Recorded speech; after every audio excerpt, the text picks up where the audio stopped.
Welcome to episode 759 of Salsido Paranormal.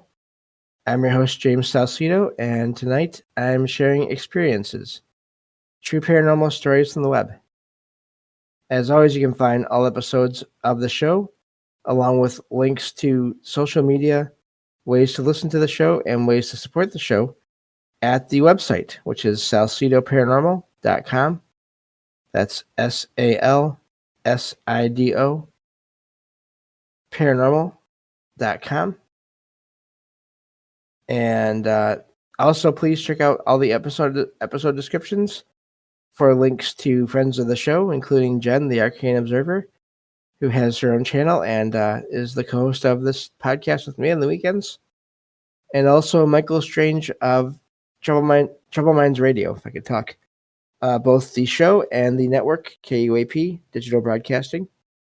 There you can hear shows from all the amazing people on the network, and then shows of my own as well. And that's all 24/7 on that online radio station. So we can get back to these true stories here, and then that'll be it for the night. So this first one says, okay, there he is. There it is. This one says, my mother passed away unexpectedly in May of 2022, and my wife and I moved into the family home in July to settle her estate. My mother was cremated, and the urn was kept in the living room. My wife and I use smart speakers in most rooms to control lights, set alarms, and play music. On several occasions, music would randomly start playing in the living room, but there would be no record of it in the smart speaker app. When my brother called to tell me that our mother's dog had passed away, music started playing in the living room again. And when asked, the smart speaker said it was playing Goodbye Girl by a certain artist. A couple of weeks later, I was feeling sad and missing my mother, and I said out loud that we were considering buying the house to stay there long term. As soon as I said this, a smart speaker in the kitchen lit up and played a part of a song with the chorus of people singing, "Boy, You're Welcome." I didn't catch the album cover, but it seemed that the song was a direct okay. It seemed like the song was in direct response, there we go, to what I had just said. I opened the smart speaker app, but there was no recent history of anything having been played on any speakers. This only happened in my current home, and not in any other house I had used the speakers in. And that's where that one ends. That one to me is amazing. Now, yes, these speakers can and do listen in, from what I've heard, to everything that people talk about, basically everyone's voices. But also, I don't know, it seems like, based on the way there's no record of what's being played, that kind of thing, and it seeming to be direct responses to what the writer there was talking about or saying. That's really, or hearing, that is really amazing to me. I've heard of random things where something like that would happen to someone one time. And it'd be weird, but obviously you can write that off possibly as just the speaker listening in and playing things based on what it's hearing.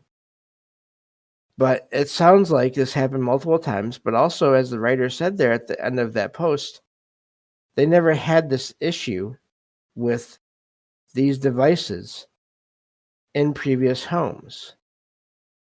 So that goes back to this idea of, can consciousness that is not attached to a physical body, can that still affect electronics? If you think about the amount of processes or work that it would take to make something happen on a device without actually sitting there in front of a screen and tapping on the keyboard or the keys that appear on the screen, like a touch screen kind of thing. Without that, then how is that happening? It really is amazing to me that there's reports of this, and this is not the first one I've seen, of these experiences with these devices that seem to indicate possibly that spirits or ghosts or whatever you want to call them, consciousness, can interact with them and affect them and make them play certain things. I wonder if, I'm really wondering now, I don't think I've found too many accounts like this, but I'm trying to remember, and I can't now remember if there was a record of, see, I don't think there was ever, at least not with the smart speakers, if there was ever a record of the device playing whatever it was that the person heard that seemed to be a message to them from someone else. So that really is amazing to me. That whole set of experiences to me is really fascinating. I'd be curious to know if anything ever happened like that again, if over time things settled down, as maybe the writer and their wife there bought the house that used to belong to the writer's mother, or if things continued here and there. So I thought that was an amazing account of an experience. A few experiences, actually. Moving on to the next one here. This one says, I am a caregiver and I work overnight at a client's home, ensuring the client who has dementia doesn't wake up and fall or leave the house. The client sleeps for 12 hours, and I am alone in the house during this time. At 11:11 p.m., I was watching the baby monitor, which I guess can be used for more than just babies to monitor things, when the blankets on the client's bed suddenly lifted into the air as if someone was holding them. The blankets remained in the air for a few seconds before falling back down. I am not sure if a draft could have caused this, but there aren't any windows open, and the door is closed to the room. It was creepy, but what was it? A poltergeist? Or my imagination? The house is a large mansion that is unusual, or that is usually quiet at night, which can be creepy, and I try not to think about scary things while doing my job, and that's where that one ends. I don't know what caused the blankets to go up, but I'm guessing the writer there didn't see like the patient's hands lifting them up, and like that. So I don't know what caused that. If it was the client's own energy somehow, depending on how close they were to passing, I don't know. But I've definitely heard of a lot of accounts of people having weird experiences as someone is getting ready to pass on, and even, of course, after the fact. But I don't know for sure what that was. But again, you have this medical staff having these experiences. Now, this one is not in a medical facility. It's in a home. But I think that based on just all the other things I've read. Strange things can happen in homes too, obviously. So yeah, it's amazing how these medical experiences, these medical professionals have these experiences, even though that kind of thing is not supposed to be real. If you look at sort of mainstream science, at least as far as I've heard so far. So yeah, I thought that was an amazing one there. I'd be curious if anything else ever happened in the house while the writer was there that just happened elsewhere, especially if it's in a mansion. I'd be curious if there's any other activity that happens there or has happened there, where something happens, but because it's such a huge location, someone would not notice it if it didn't make a ton of noise. I can see that happening. So, moving on to the next one here. Let's see here. This one says, my boyfriend had a strange encounter while driving late at night on a back road in New Jersey. He is not a spiritual person and doesn't believe in cryptids, but this encounter changed his perspective.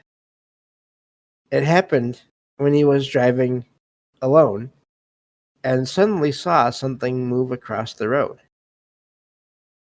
The strange humanoid-like figure was huge, had no hair, was pale, with contorted and bent hind limbs like a deer. He was terrified and kept driving, too afraid to investigate what he had seen. It's possible to confuse animals with limited visibility. Wow, it's a hard phrase to say. But I can't find anything natural with the same color, size, or shape of the figure. The surrounding area has a history of high paranormal activity, but it's unclear if this is related to this encounter. My boyfriend was still frightened when he told me about this experience. I just wanted to share this and see if anyone else has had similar experiences in New Jersey. And that's where that one ends. That really is amazing. Every so often, one of these accounts of experience with some kind of creature, some kind of other being, other than what is considered normal, is seen. And I would say probably at least one in every 12 stories that I find that I can share on the show, maybe even more than that sometimes, is one of these accounts of something that doesn't fit any known animal or creature that's out there in nature. This is also the roadside sighting, or the road crossing.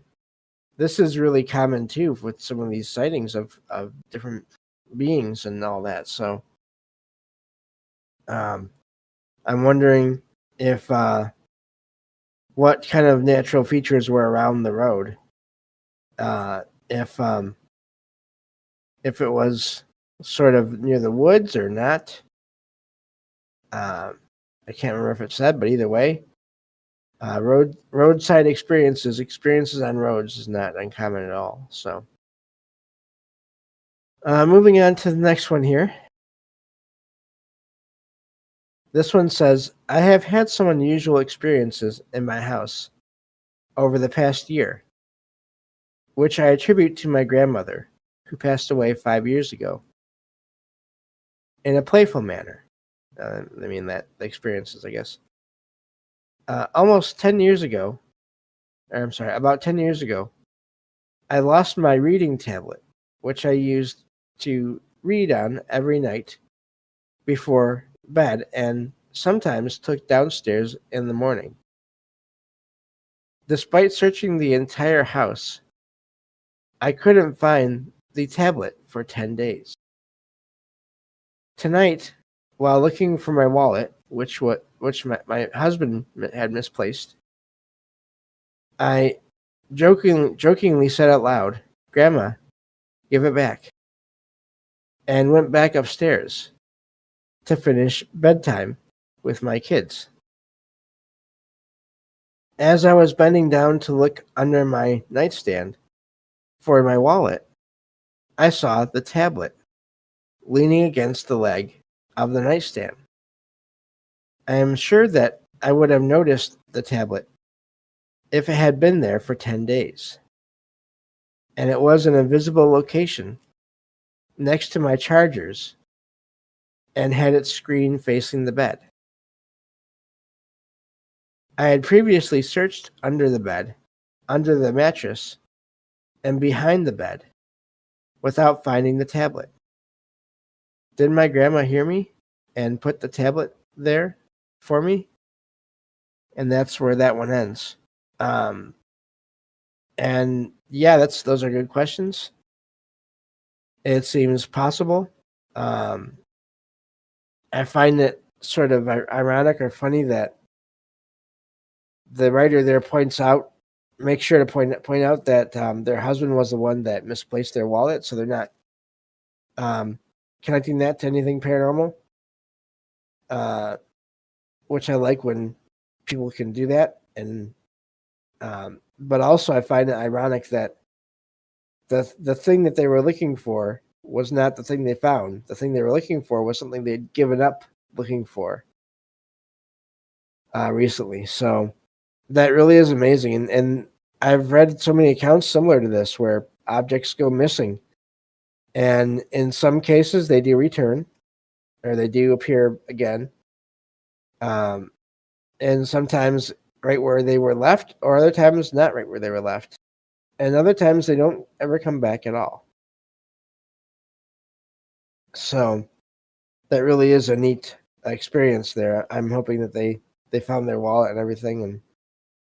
And with these kinds of accounts, I always wonder, is the force or consciousness that brings the item back, is it the same as did it also make the object disappear in the first place? And then, of course, the question that comes after that, if we want to say yes, then the questions after that would be why, and is it really the grandma? Is it not?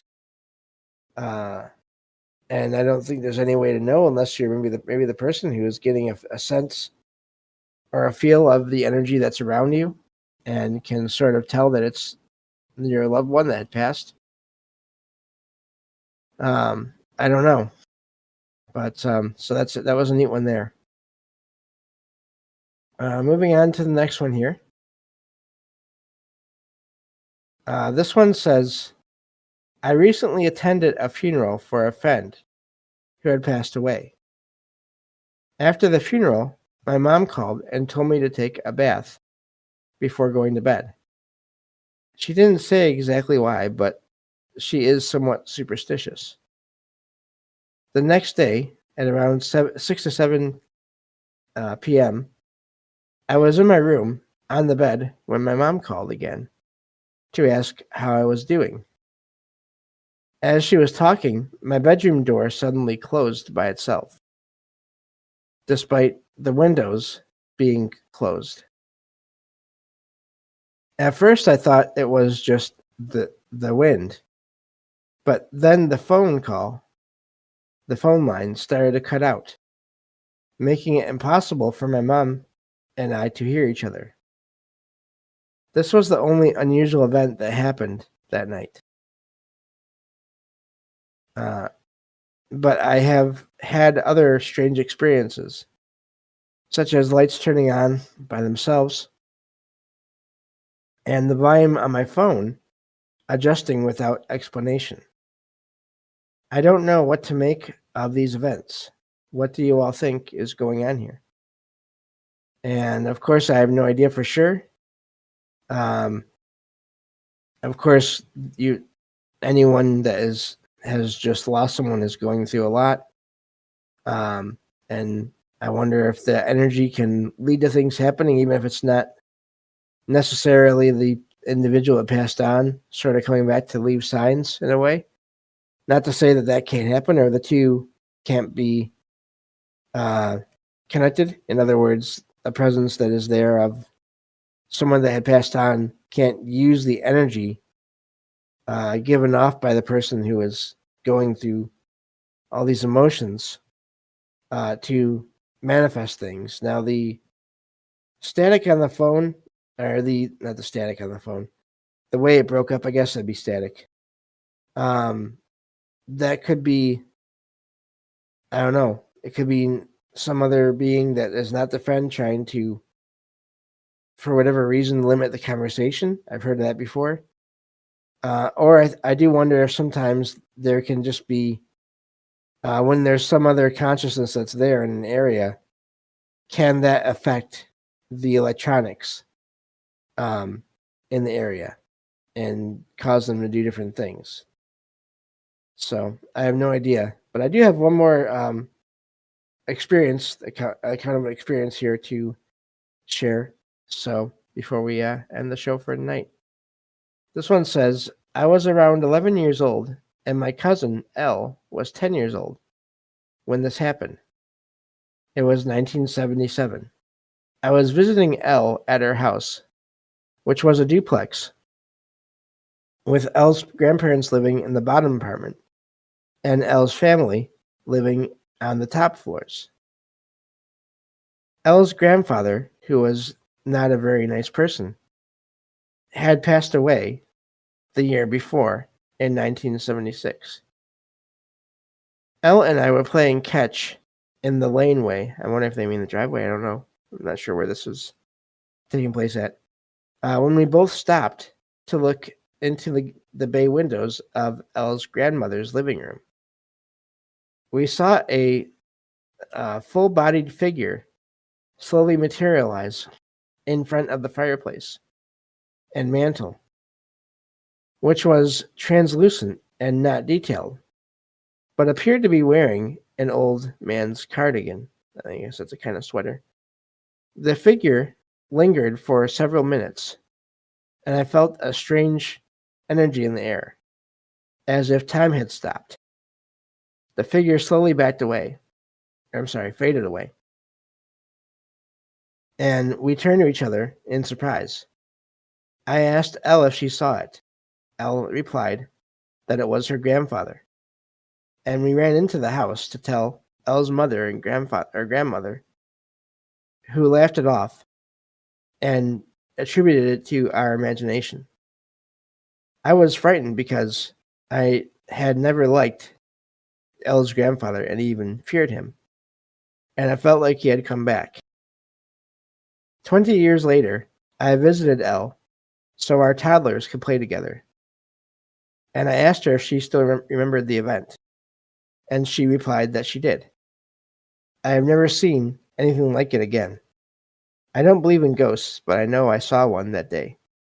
And that's where that one ends. And that's all the time we have for this episode. Thank you all for listening. And I will talk to you all next time on Salsido Paranormal. Take care.